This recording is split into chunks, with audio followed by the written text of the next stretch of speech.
Okay, I figured it out off stream.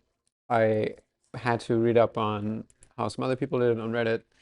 Um, the answer was just to iterate through the instructions again and then figure out if, like, you take a look at what your current line's output is used for as input in other operations. And that's how you can figure out if there is something wrong with it. And that's actually pretty clever. And in that case, you don't need any further recursion or like helper methods. All you got to do is go through, as I did before, um, the uh, the Z outputs. That was the easiest one. I think we found Z06 that way, and that was a pretty obvious mistake. The other ones are a bit more difficult, and we had some overlap in the way I found the answers. Like, I found some of the right um, swaps, but there were definitely some mistakes in my code. So, I fixed it, and we can move on. And importantly, we take out Z45, which just is just a little cleaner than manually removing Z45, because it's always going to be the last one, right? Anyway, and this one is for the very first number where there's no carryover, right? The very first result, Z01, is just X01. Um, Plus Y01, XORed.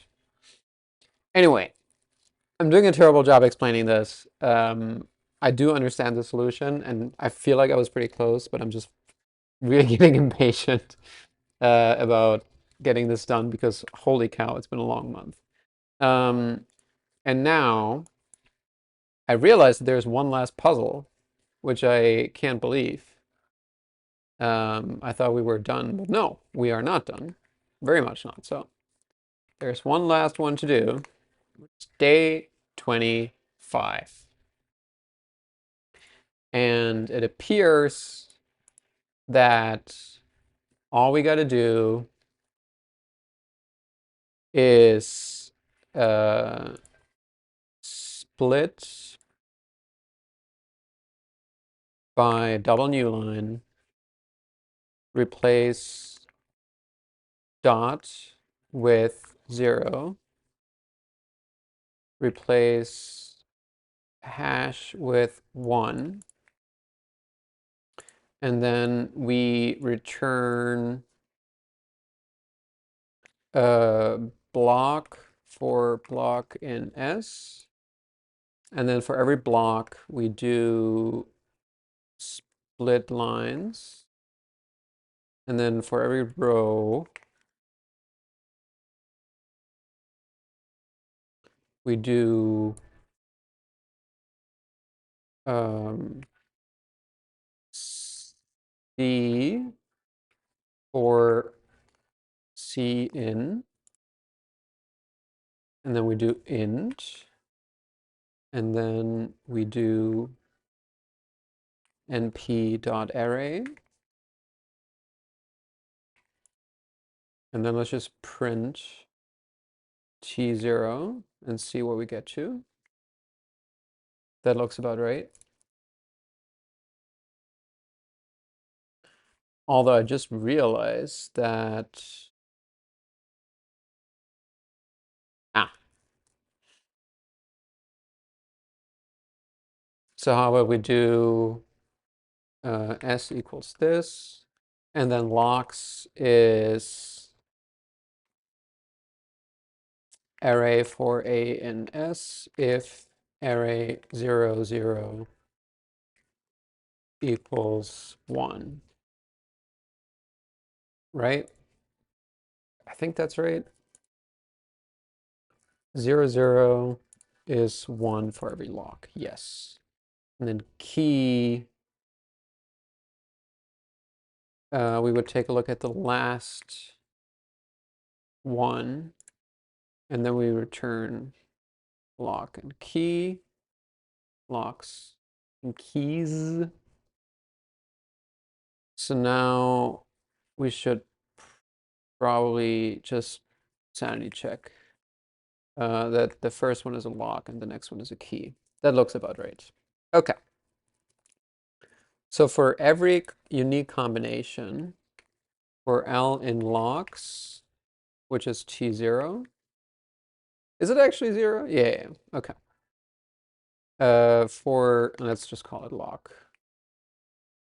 Key in T1 if lock plus key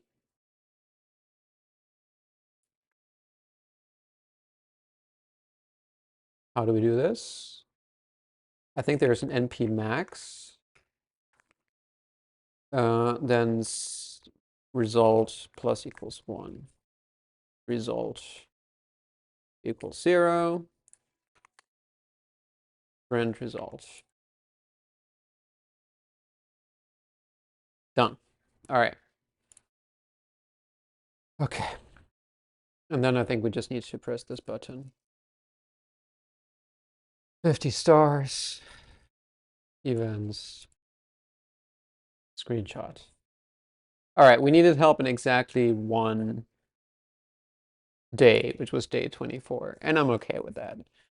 I might have been able to figure this out, but I really wanted to get this done today. Is Topaz on Twitter? I don't know. Advent of Code Topaz Twitter. Eric Wastel. There he is. Has he moved to another platform yet? He has not. All right. Wonder how people have achieved this feat yet. Thank you so much for 10 years of entertainment. And Merry Christmas.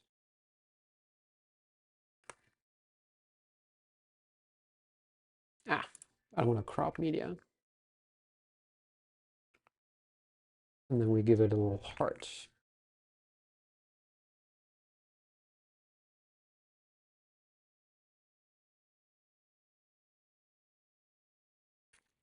Hashtag Advent of Code.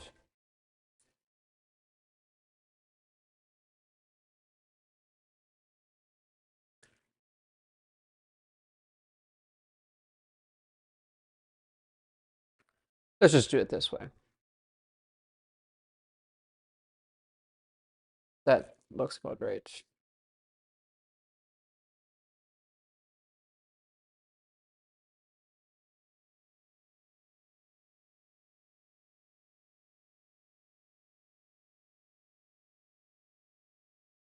All right. Nice. Did they really add all of the animations of all the previous days? That's pretty cool. Those are the balloons. That was the satellite. I wonder if the jellyfish are in here. I think the jellyfish I like the most. Yeah, I think those are these little dots. I don't know if they're jellyfish. I think they were jellyfish. Dude, that's so cool. There's a little Loch Ness monster. I wonder what this one is. Fireworks? I don't remember what day there that was. I think the train was one of the very first ones. I think the coffee cup was 2016 or something.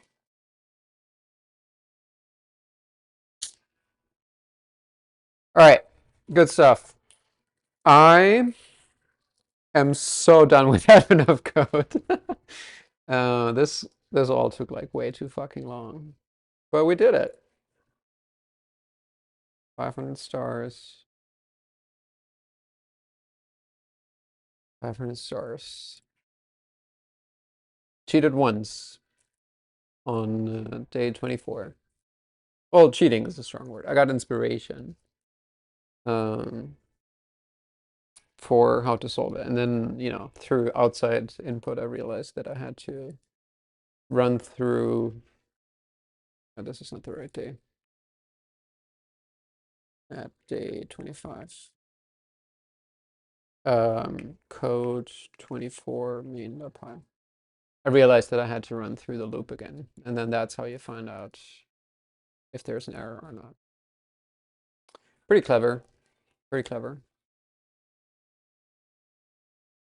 Pretty good.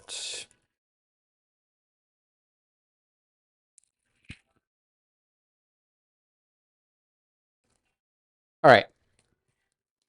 I think what I'm going to do now is remove all of my inputs. So I think git rm cached should work for this. Like if I do git rm cached readme, then it's still here. But in git status, it says it got removed. All right. So that's, I think, a git reset. Yeah. And then we do a find input, and then while read f do git rm cached f.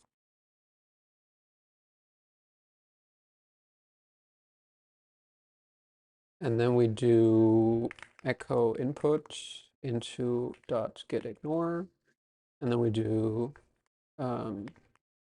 git add git ignore, and then we do remove inputs. There we go.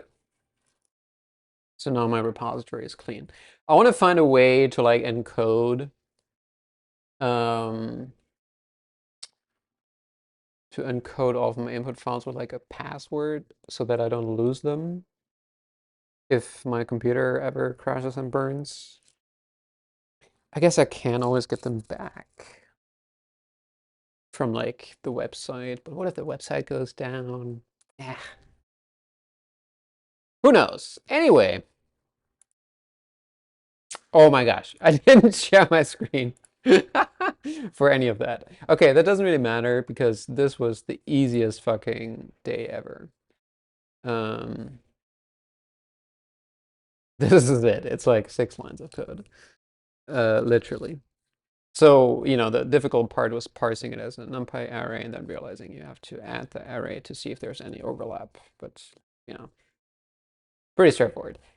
That hasn't happened to me all year. Accidentally being on the wrong scene and not sharing my coding. But it's definitely happened before, just not this year. So that feels like a great way to end this year. All right. Peace. Merry Christmas. And see you 2025. If the world is still standing and no nuclear war broke out. All right. Peace.